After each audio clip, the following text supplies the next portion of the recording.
get hold of your opponent and you catch sufficient enough of the back to say a score, they go in favour of the higher score rather than the lower score. It's not that they're calling the flight. They're not calling the flight. What they're saying is that you had so much of your opponent, and when you were bringing him down, of course there's a point at which he's going to go over.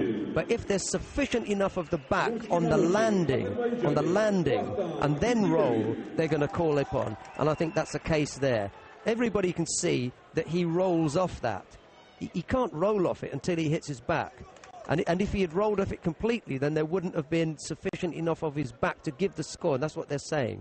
He hits and rolls, but it's the hit. If you stop it at that point, you would say Ippon. If you stop it a split second later, it's Wazari.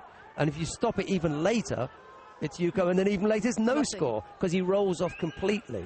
So there must be a point at which you say, this is where we're going to decide what score we give it. And it's the minute that they make contact, or the split second that they make contact, they say we're going to see how much of the back there is, and they say there was sufficient enough of his back to call it Ippon. I told you it was a long explanation. It was that. I'm just watching this battle of the giants here.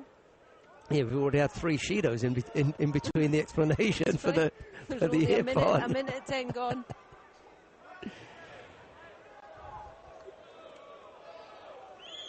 Matiashvili went out, the other Georgian in the heavyweight category. He was probably the one to look at.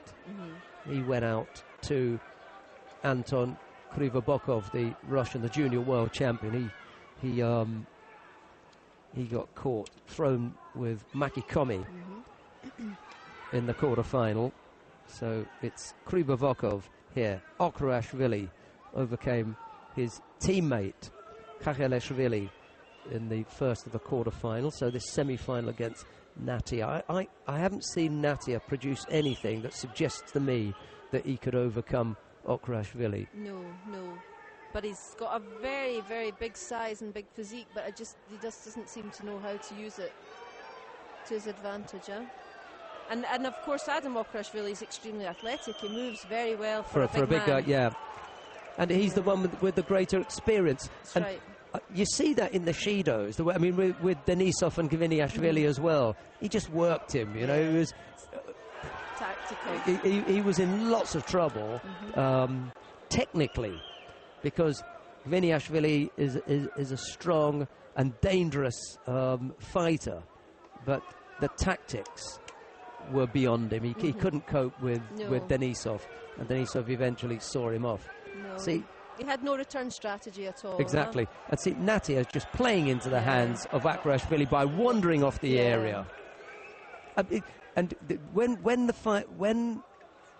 When fighters complain and say he pushed me off, look at the size of him. Yeah. So he pushed you. No. And nice to see our referee from Cho Min Sun, yes, the legend.